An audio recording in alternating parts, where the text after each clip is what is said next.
네, 중국은 어떤 자신감으로 미국을 향해서 선공을 가한 걸까요?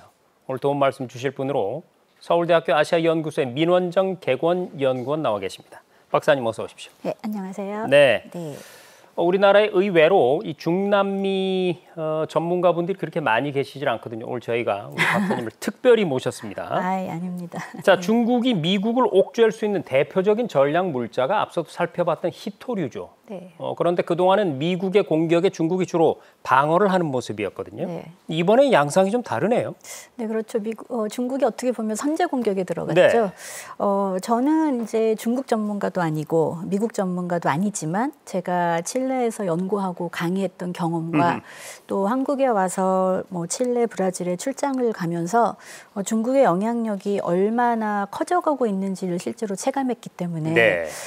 최대한 아마도 두 강대국의 시선보다는 중남미의 시선에서 아마 말씀을 드리고 싶어요. 네. 제가 중남미 사람은 아니지만 이때까지 보면 이제 일종의 전략적 침묵기였다고 저는 보고 있어요. 이번에는 이제 그 침묵을 깨고 이제 공개적으로 내가 판을 흔들 수 있다는 걸 보여준 게 아닌가 싶은데 네. 말씀하신 것처럼 지금까지는 단순한 방어 전략이었다면 이제 공세 전환을 하면서 보복성 조치로 이제 가장 중요한 히토류 수출을 제한하는 거죠.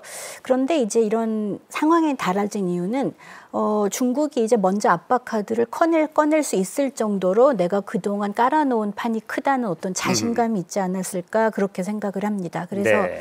우리가 기술의 끝단은 몰라도 자원의 출발점은 가지고 있다. 이제 이런 생각에서 중국의 이번에 히토류 제재가 단순한 경제 보복이 아니라 어떤 구조적인 권력 이동의 신호탄이 아닌가. 그래서 맞서기에서 움직이기로 조금 더 수동적인 방어에서 능동적인 공격으로 갔다고 생각합니다. 그렇습니다. 네. 지금 박사님 말씀처럼 이번에는 전과 달리 중국이 먼저 선공을 했어요. 네. 그런데 우리가 축구를 할 때도 마찬가지고 네. 수비를 이렇게 빗장 수비를 하다가 네. 공격으로 전환할 때요. 네. 사실 그 웬만한 어떤 이 공격력에 자신감이 없으면 그렇죠. 이게 쉬운 얘기가 아니거든요. 네. 중국의 자신감은 어디서 비롯됐다고 봐야 될까요? 저는 크게 경제력, 또 그 중국 내부의 체제 결속, 그리고 국제 환경의 변화가 있지 않을까 네. 그렇게 생각하는데 일단 경제적 자신감은 중국이 차지하고 있는 세계 제조업의 비율이 30% 이상이기 때문에 저도 칠레에서 학생들을 가르칠 때 어떤 학생이 자기 아버지가 중국에서 들어오는 모든 청소용품을 판매한다고 말했거든요. 그런데 제가 있는 동안에도 단순히 중국산은 싸고 구하기 쉬운 물건이라는 인식에서 점차 중국 것도 괜찮아라는 인식으로 아주 서서히 변해가는 과정을 봤거든요. 네. 또 이제 그동안의 그 1대1로 정책을 비롯해서 수십 년간의 노력을 통해서 어떤 히토류나 리튬이나 태양광 같은 핵심 공급망의 출발점을 다 쥐고 있죠, 중국이. 또 이제 체제 결속력은 지금 시진핑 정권이 조금 흔들린다고 할지라도 다른 국가와는 달리 중국 내부는 결속력을 다지기가 쉽고 중앙 집권제에서 통치하기가 쉽다는 그런 자신감이 있기 때문에 중국은 단기적인 어떤 정권 변화에 따른 정책의 변화가 드물죠. 그러니까 우리들은 이 정권을 유지하든 유지하지 않든 이 정책을 계속해서 밀고 나갈 수 있다는 자신감이 있고 또 이제 국제적으로도 지금 어떤 일국 체제가 아니잖아요. 네. 다국 체제로 바뀌었다는 것을 중국이 가장 먼저 느끼고 있고 이 틈을 놓치지 않고 이제 우리가 판을 흔들어도 된다. 그래서 약간 버틸 수 있는 구조 그리고 흔들리는 미국 사이에서 중국이 게임을 하고 있지 않나 생각합니다. 네. 우리 박사님께서 칠레 얘기를 해주셨는데 저도 취재차 칠레를 방문한 적이 있었는데요. 그러세요? 재밌었던 네. 것이 칠레의 관공서에 가면은 보통 관공서에 가면 그 나라의 지도를 붙여놓지 않습니까? 네. 2장이 붙어 있습니다. 왜냐하면 너무 길어서요. 너무 길어서. 네. 상반부, 하반부를 나눠서 붙여놨습니다. 어딜 가나 그렇더라고요. 속장이 있는 경우도 있어요. 그러게요. 네. 재밌었던 기억이 나고요. 네. 자, 중국이 이렇게 선공을 하니까 미국은 트럼프가 누굽니까? 곧바로 100% 관세 부과를 시사를 했죠. 네. 그런데 중국이 이걸 몰랐을까요? 미국이 이렇게 나오리라 당연히 예상을 했을 그렇죠. 텐데 네. 중국의 거기에 대해서 준비된 대응은 또 무엇이었습니까? 중국은 굉장히 장기적으로 준비를 했기 때문에 네. 일단 공급망을 오랜 기간에 걸쳐 다변화 전략을 또 성실히 수행을 했고 왠지 트럼프가 많이 당했다 이런 느낌이 지금 들고 네, 있습니다. 저도 네. 그렇습니다. 그래서 미국이 막으면 중국은 바로 남미 쪽으로 이 수입선을 돌릴 수 있죠. 그 네. 가장 이제 대표적인 게 요즘 화제가 되고 있는 대두 사건이죠. 네, 미국에서는 어떻게 보면 뭐 아르헨티나도 지금 트럼프가 밀레이 정권을 돕고 있기 때문에 하다가 뭐 뒤통수를 맞았다 이런 뉴스도 있는데 아르헨티나 차원에서는 우리가 미국의 도움을 받지만 가장 현실적으로 지금 도움을 주고 있는 것은 중국이라는 것을 누구보다 더 잘 알고 있죠. 그래서 이미 있던 식량용 자원망을 남미 중심으로 중국이 오래전부터 재편해놨기 때문에 미국이 압박을 가해도 중국은 그렇게 타격을 받지 않습니다. 네. 그런 준비를 오래전부터 해놨다는 그런 자신감이 있고 또 이미 제가 말씀드린 것처럼 이 계획은 장기적인 포석전이기 때문에 단기 무역에 손실이 있다고 해서 중국이 그렇게 겁을 먹을 이유가 없고 네. 또 미국 기업들이 이런 중국의 장기적인 포석전을 이미 알고 있고 그래서 공급망에 대해서 불안을 느끼고 있다는 것도 중국이 알고 있죠. 또 이제 중남미에서 흔히 말하기를 또 세계적으로도 희토류가 산업의 밥이면 네. 대두는 식량의 밥이다, 뿌리다라고 말할 정도로 하는데 지금 이 두 가지를 다 중국이 쥐고 있기 때문에 미국에서 어떤 압박을 가해도 중국이 버틸 수 있는 카드가 되겠죠. 그렇습니다. 네. 지금 박사님 말씀 중에 중국은 미국산 대두 대신에 남미산 수입을 네. 확대하고 있다. 여기서 드디어 남미가 등장을 했습니다. 네. 그런데 한 가지 남미 얘기로 넘어가기 전에 궁금한 것인데요. 네. 박사님, 이 희토류 다음에 대두가 이제 두 번째 카드로 네. 나왔는데 네. 중국에서요. 네. 이 대두가 이렇게 많이 필요한, 네. 이렇게 많이 소비되는 이유는 뭡니까? 지금 이제 브라질과 아르헨티나에서 수입하는 이 대두가 네. 우리가 먹는 콩이 아니라 이제 돼지의 사료로 쓰인다고 아하, 합니다. 돼지 그런데 사료. 네. 이제 우리가 중국 요리 보면 돼지고기 요리가 많고 그렇죠. 또 이 대두가 식용유의 자료로도 쓰이기 때문에 네. 또 튀김 요리가 많으니까 당연히 대두 소비가 많을 수밖에 없죠. 네, 그렇기 때문에 저는 이제 중국이 단순히 대두만의 문제는 식량 안보를 이미 확보했기 때문이라고 생각을 합니다. 네. 중국의 인구 또 식량 문제가 발생하면 무엇보다 민심을 이룰 수 있고 또 우리도 식탁 물가가 올라가면 사람들의 마음이 뒤숭숭해지는데 각박해집니다. 그렇죠. 네. 이제 중국은 이미 오래전부터 준비하고 있었기 때문에 내가 희토류와 대두를 다 쥐고 있는데 무엇이 걱정일까 하는 그런 자신감이 있겠죠. 결국 제일 중요한 게 사람들의 먹을거리잖아요. 네. 그렇기 때문에 어떤 생존 전략에서 중국이 그 틈을 파고들어서 시장을 확보했다고 봅니다. 시진핑의 용의 주도함과 네. 트럼프의 터프함이 맞붙었다. 네. 이런 느낌이 그렇죠. 드는군요. 네. 미국을 대신해서 브라질로 최근에 중국이 대두 구입처를 바꿨지만 그래도 미국에서 구매를 하기는 했단 말이죠. 그런데 네. 이번에는 남은 양마저 팔지 아르헨티나로 않겠다. 옮겼죠. 네네. 네. 여기서 이제 등장하는 나라가 아르헨티나인데요. 그렇죠. 네. 아르헨티나가 어떻게 해서 이 미중 패권 전쟁의 최전선에 서게 됐나요? 아르헨티나는 이제 역사적으로 미국과 IMF의 도움을 많이 받았던 나라죠. 네. 정치적으로 굉장히 또 경제적으로 불안정한 나라였고 이제 브라질에 가뭄이 들면서 대두 생산량이 줄어들 때 이제 그 틈을 아르헨티나가 파고들었죠. 어떻게 보면 중남미 시장의 진짜 힘은 땅과 바다에 있습니다. 뭐 브라질, 아르헨티나, 우루과이, 파라과이가 농업 대국인데 그뿐만 아니라 뭐 말씀하신 칠레, 페루 쪽은 태평양, 또 아르헨티나, 브라질은 대서양에 접하고 있는데 이 바다에도 어마어마한 해양 자원이 묻어 있죠. 그래서 이 칠레나 페루 쪽은 해외 곡창 자원이라고도 할 정도로 바다의 곡창이라고도 할 정도로 해서 뭐 어족 자원이나 해양 광물이 있고 또 아시다시피 칠레, 볼리비아, 아르헨티나는 리튬 트라이앵글이 있고 네. 이제 대서양으로 넘어가면 또 심해 광물이나 또 뭐 희귀 어류나 해양 에너지까지 또 우리가 길게 보면 남극까지 있기 때문에 중국은 이 땅과 바다를 다 점유하고 있고 아르헨티나는 이제 거기에서 땅과 바다를 다 가지고 있는 것으로 떴죠. 네. 그런데 이제 밀레이가 미국의 도움을 필요로 하면서 네. 트럼프 정권이 밀레이를 도와서 어떻게 보면 조금 마음을 놓고 있었다고도 할 수 있는데 네. 아르헨티나 입장에서는 저울질을 하는 거죠. 지금 내게 필요한 것을 더 주는 곳이 어디인가. 그런데 당장 대두를 수출하면 중국에서 돈이 오니까 네. 지금 아르헨티나 입장에서는 중국을 거부할 이유가 없죠. 그렇군요. 네. 자, 이 남미 국가 국민들께 좀 죄송한 얘기입니다만 지난 20세기까지 네. 중남미의 별명이 뭐였냐면 물론 네. 미국의 입장에서 보니까 그렇게 했죠. 네. 미국의 뒷마당. 네. 이게 별명이었습니다. 이렇게 여겨져 오면서 그런데 이제 바로 이 남미에 중국이 진출을 하면서 미국과의 네. 패권 다툼이 이제 치열해지게 된 건데 네. 중남미가요. 인도 태평양 못지않은 미중 패권의 어떤 전선으로 떠오르게 된 배경을 한번 알아볼까요? 방금 전에 말씀하신 아르헨티나가 지금 이념의 전쟁터가 아니고 제가 식량의 전쟁터라고 네. 말씀드린 이유는 중남미가 미국의 뒷마당이다라는 말은 미국이 만들어낸 논리죠. 그들이 그렇죠. 받아들인 논리도 아니고 먼로 독트린을 발표한 후에 유럽의 간섭을 막겠다는 취지에서 미국이 먼로 독트린을 발표하고 종주국인 것처럼 행사해 왔지만 네.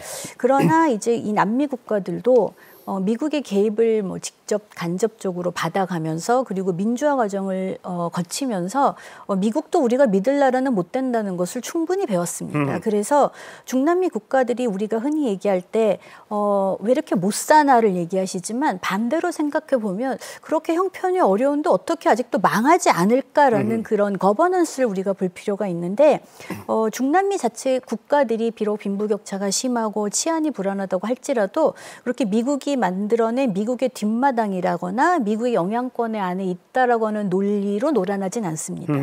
멕시코는 미국이 감기에 걸리면 멕시코는 독감에 걸린다라는 말이 있지만 미국에서 거리가 멀어질수록 미국의 간섭도 덜할 수밖에 없고 네. 또 이런 변화를 중국이 누구보다 먼저 감지하고 오랫동안 준비를 해왔죠. 이미 1900년대부터 1990년대부터 그래서 남미 사람들에게 가장 필요한 것이 무엇일까?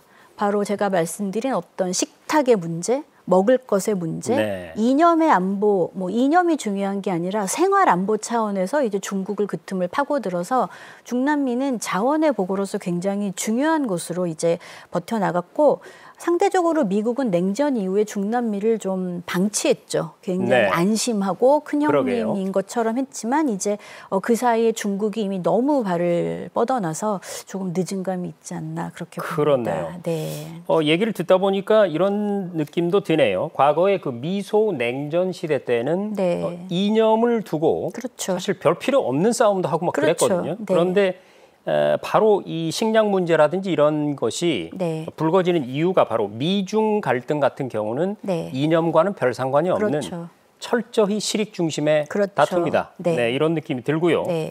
어쨌든 뒷마당 결코 안심해서는 안 될 것 같습니다.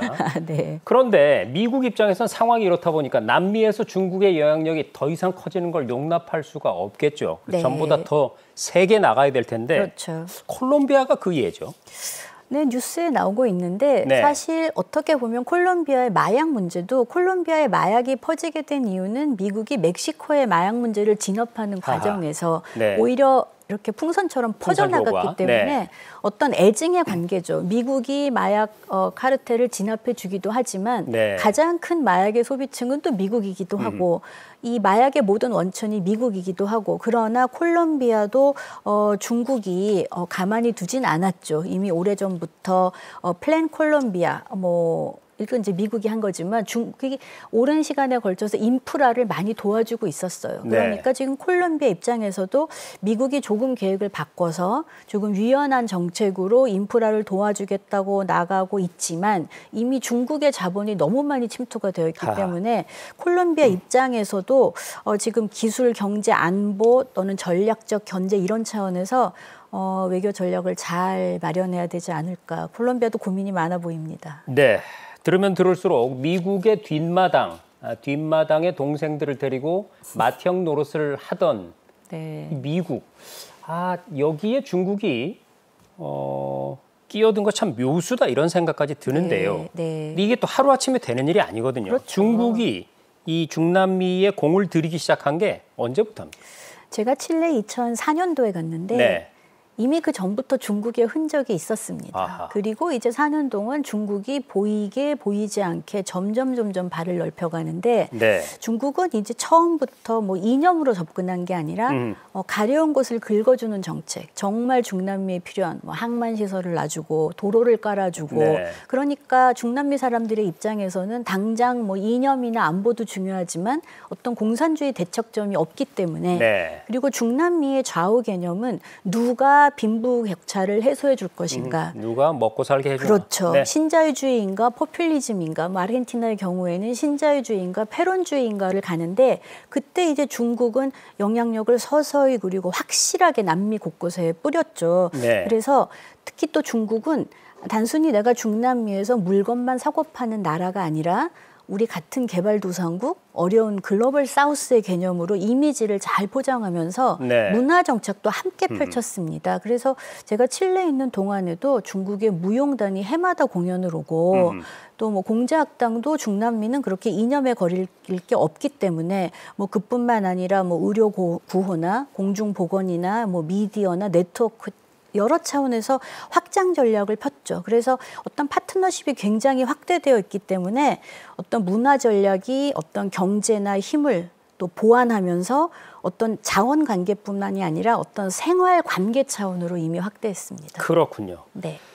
자, 그런데 이 얘기를 듣다 보니까 중국이 이렇게 남미에 공을 들이는 조금 더 깊은 속내가 궁금해집니다. 무슨 얘기냐면 네. 오로지 그 맏형 노릇을 하던 미국을 약화시키기 위해서라고 볼 수만은 없을 것 같거든요. 어떤 네. 또 다른 속내가 있을까요?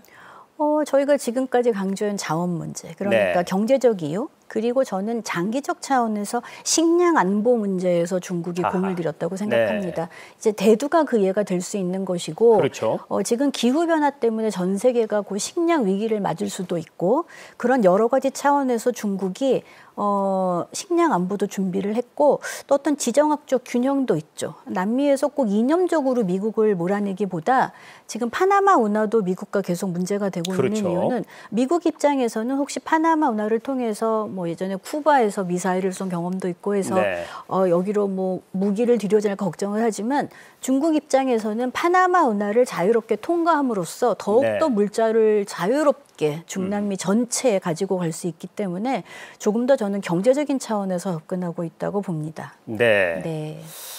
오늘 박사님을 역시 저희가 공들여서 모시고 나서 아니. 이 얘기를 들어보니까 네. 미국, 중국, 이 중남미 네. 이 관계가 머릿속에 이렇게 훤히 좀 그려지면서 정리가 되는 것 같아요. 아유, 감사합니다. 그렇다면 이제 결론적으로 네. 우리는 이 미중 패권 전쟁이 지금 남미로 불이 옮겨 붙어서 막 거세게 타고 있는데 어떤 전략을 세우고 접근을 해야 될까요?